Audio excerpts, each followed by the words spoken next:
Hi, it's your girl Hot Chick, and all you're about to hear is a soulful song with a mix of musical-ish. And I want y'all to put your hands together to my boy, Curse One, on the JEB.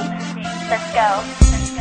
Di ko maipaliwanag ang aking nararamdaman. Pagkatabi kita, di ako makapagsalita, pero di ibig sabihin nun na ayaw kita at di kita gusto. Sadyang kumakabalang ang damdamin ko. Gusto ko mang sabihin sa'yo, pero ang lakas ng hiya ko. Parang ewan na.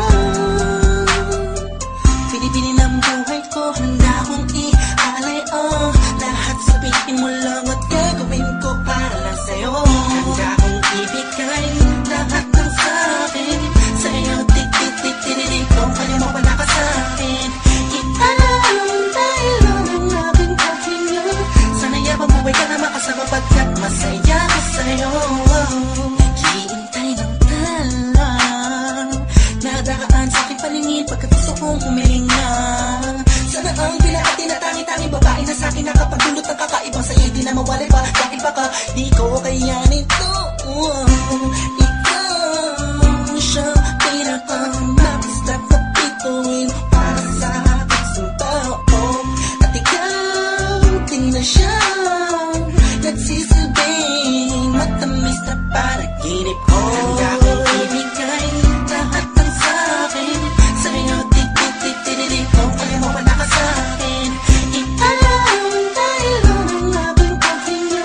Sana yabang buhay ka na makasama pagkat masaya ko sa'yo. Ikaw ang musikang naglalaro sa isipan ko. Beat That Production. Ikaw ang siyang awit ko. Downtown Entertainment. Sana ako'y digin mo. Bro, let's go. Ako ay parang hindi mo umadama. Sa'yo nang nadama sa'yo kakaiba. Kumbaga ikaw si Wendy, ako si Peter Pan. Sana'y sumama ka sa'kin doon sa Neverland. Na mapagsaluhan natin ang pag-iibigan na wala ka tapos na wala ka. Agad ikaw ang nagbigay kahulugan sa buhay ko. Ba't ikaw ang siya sa akin na nagbigay kahulugan? Kung bakit ako pinanganak na magulang ko, siguro nga ay para namang ibigin ang isaw. Pinibini na napapalutan ng mga anghel sa paligid na nagtutulot na sadyang nakakaparaliso.